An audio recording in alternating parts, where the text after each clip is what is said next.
Most people turning 59 and a half think they just unlock penalty-free withdrawals, but almost nobody realizes this age opens a planning window that could shape their next 30 years. If you're approaching 60, you do not want to miss what happens in this short period of time. Welcome back to Money Not Math, episode 171. I'm Drew Erickson with the Five Stone Financial Group, where we focus on helping our clients turn a lifetime of hard work into a more confident retirement experience. Today, we're talking about an age that a lot of people misunderstand, 59 and a half. Most folks think 59 and a half just means you can finally take money out of your retirement accounts without a 10% penalty. That's true. But stopping there misses a much bigger planning window. Between 59 and a half and 65, before Medicare begins and long-term required minimum distributions start, more around 73, you may have more flexibility than at almost any other time in your financial life.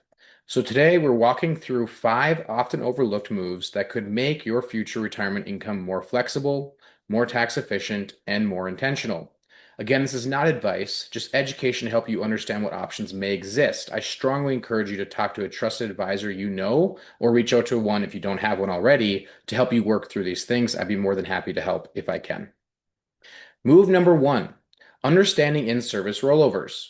If you're still working, some employer retirement plans, like a 401k, may allow what's called an in-service rollover. That simply means moving part of your 401k balance into an IRA or Roth IRA while still contributing to your workplace plan. Why do people, and there's also times where you can have your 401k, you can do a Roth conversion to a Roth 401k or transfer it to an IRA or transfer it to, and then to a Roth IRA. So there are options for some plans, not all of them, but it's important to know if you do have those options. Why do people consider this? More investment flexibility.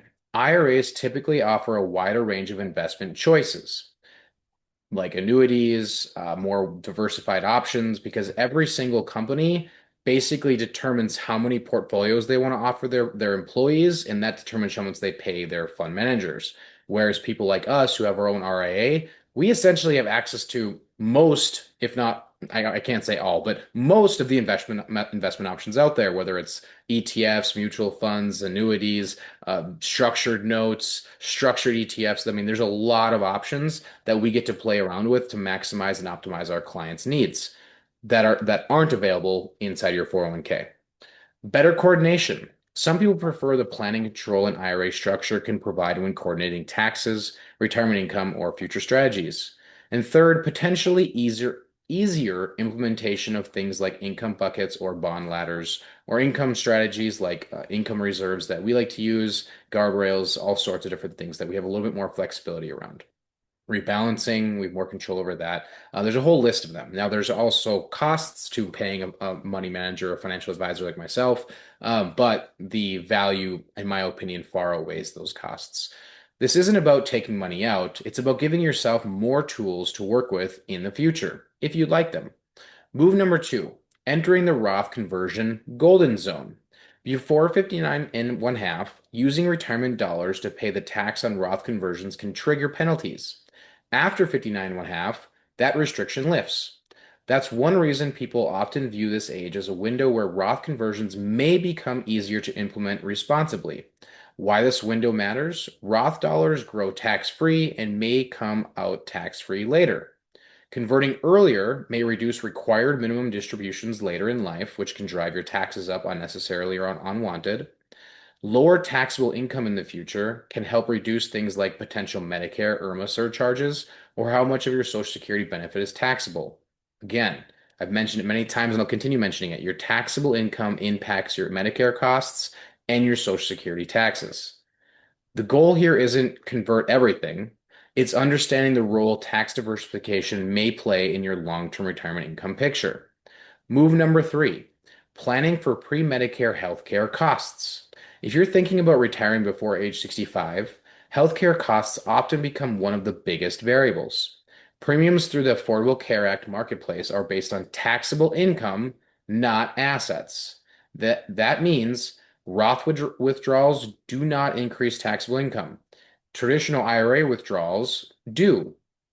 Income from your work does. Taxes generated by capital gains within non-qualified accounts do. right? So it's very important that anything that goes on your taxable income or impacts your taxable income, rather than being after-tax income from like a Roth, can and probably will impact your Medicare costs and then later on your Social Security taxes.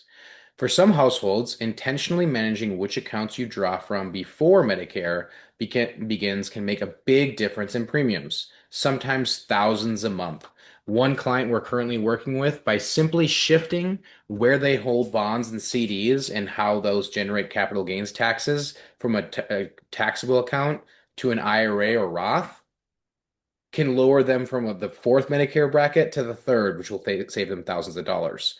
No more money, just simply where it's positioned can save them a lot of thousands of dollars. That's an important example, and there's many of them out there like that. If you don't know, you just don't know. So it's important to review and strategize. This is one of the most misunderstood parts of planning in your early 60s.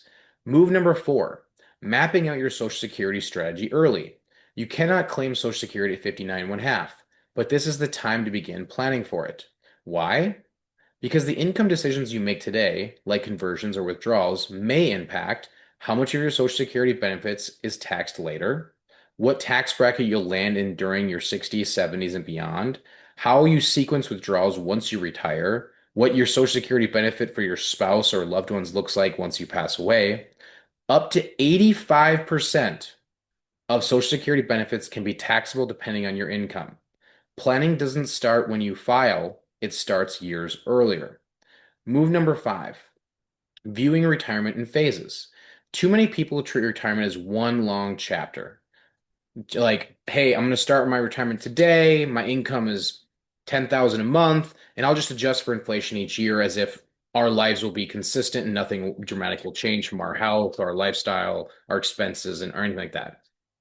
I don't agree with that.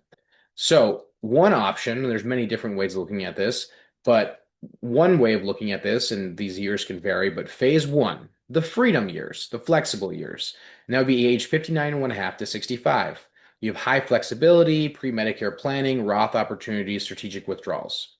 Phase number 2, stability years, ages 65 to 75.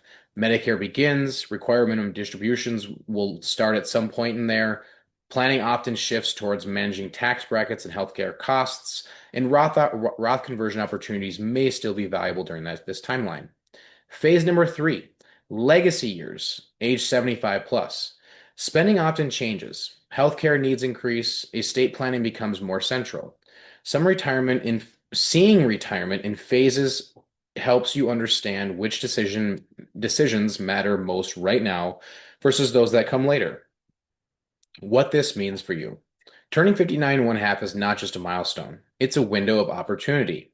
This period begins more control over how you invest, more options for shaping your future tax picture, more levers for managing healthcare costs, more time to prepare for Social Security decisions, more clarity around how you want each stage of retirement to look. It's far easier to be intentional now than to try to fix things later.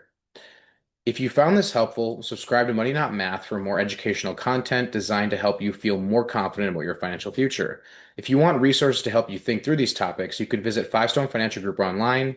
But as always, nothing here is personal advice. Or you can reach out to me directly, and I'd be more than happy to either connect you with the right resource or help you myself. Here at Five Stone Financial Group, like I said, we specialize in retirement income planning to help our clients enjoy a more confident retirement. We also have a Medicare arm, so if you have Medicare questions, we can help you there. But we intentionally make relationships with people who do what we don't, so that if our clients or someone we meet needs something we can't do for them, or we're just not the right fit, we can connect you with where you need to go.